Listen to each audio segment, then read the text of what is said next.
Hi, I'll be reading a story in English. You can use this as English immersion, listening and reading practice, or just listen if you want a story. This is The Night Fairy by Newbery Medal winner Laura Amy Schlitz, illustrated by Angela Barrett.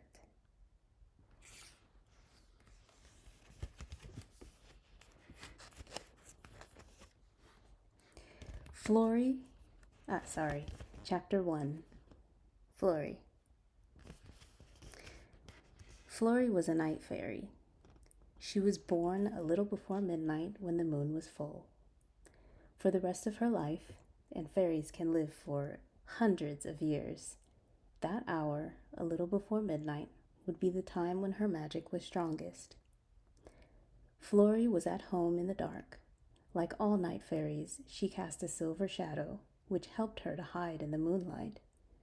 She had great, sharp eyes that sparkled like blackberries under dew, and a tangle of dusky curls.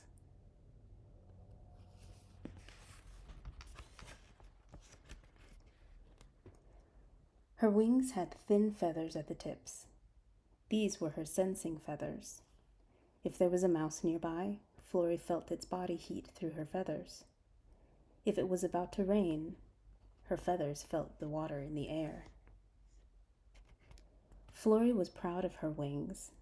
Night fairies, like moths, often have drab wings, but Flory's were pale green with amber moons on them. These wings were the cause of Flory's great trouble. There are those who say that fairies have no troubles, but this is not true. Fairies are magical creatures, but they can be hurt, even killed, when they are young and their magic is not strong. Young fairies have no one to take care of them because fairies make bad parents. Babies bore them. A fairy godmother is an excellent thing, but a fairy mother is a disaster. Because fairies do not look after their children, young fairies have to take care of themselves. Luckily, they can walk and talk as soon as they are born. After 3 days, they will not drink milk and have no more use for their mothers. They drink dew and suck the nectar from flowers. On the 7th day of life, their wings unfold and they fly away from home. On the night of Flory's peril, she was less than 3 months old. It was a windy night, cool and sweet with springtime. Flory was coasting on the breeze, letting it toss her wherever it liked. She was still very tiny, as tall as an acorn, and her green wings glittered in the moonlight. A little brown bat swooped down upon her, caught her, and crunched up her wings. Flory cried out. If she had been a little bit older, she might have shouted a spell to sting the bat's mouth.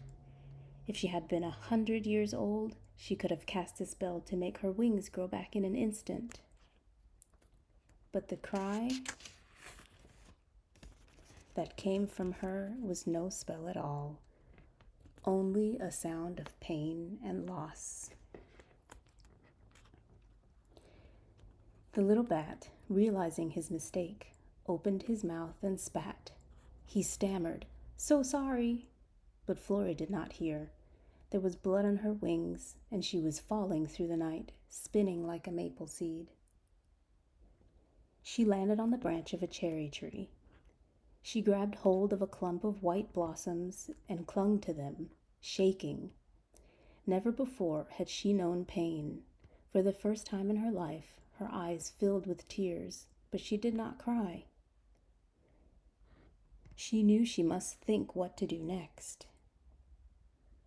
She peered through the blossoms. 3 trees stood together, the cherry tree, a thorn apple, and an oak. They were not wild trees.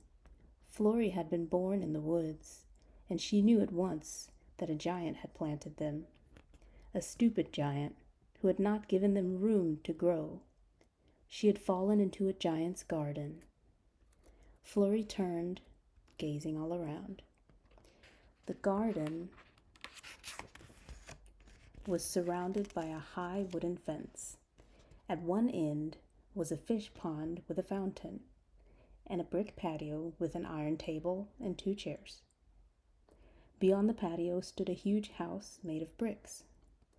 Florrie let go of the cherry blossoms and ran her hand up her back, trying to feel what was left of her wings. All but one of her sensing feathers had been bitten off. There was a double ruffle of wings going up her spine, but it was narrow, only as wide as her hand. She knew at once she would not be able to fly. Florrie's mouth opened and a great sob came out. The sound frightened her. Bats have keen hearing. Now that she had no wings, she must be careful not to call attention to herself. The night was full of hungry creatures, bats, owls, even the crawling snakes. She gazed up and down the tree trunk. Perhaps she could find a crack in the bark where she could hide. But the cherry was a young tree, and its bark was smooth.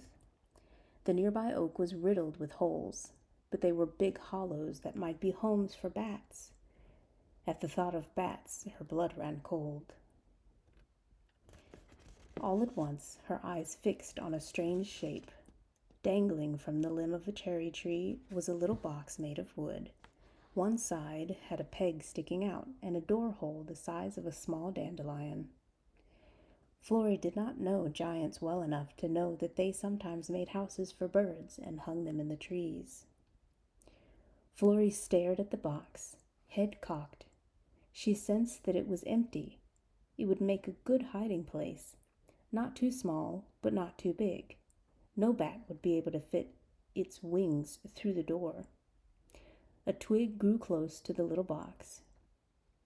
She darted to the end of the twig, clasped her hands around it, and swung downward, feeling with her feet for the wooden peg. When her toes touched it, she stood, balancing like an acrobat. The box smelled of cedar, which was good. Florrie was fussy about smells. The words, "A souvenir from Niagara Falls," were written in a half moon over the door hole. Florrie could not read, but she liked the picture underneath, a blue waterfall surrounded by rainbows.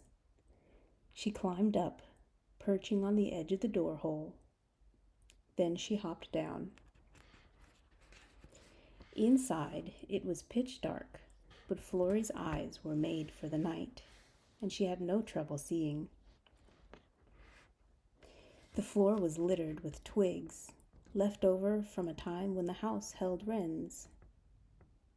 Florrie shoved the twigs into one corner. All at once, she was so tired that her knees felt weak.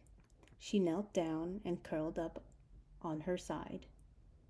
Fairies do not sleep on their backs because of their wings, and thought about warm things, the breast feathers of a bird, the softness of a mulberry leaf, the nubbins of pussy willow. As she thought of them, her tiny body stopped shivering, and she fell asleep.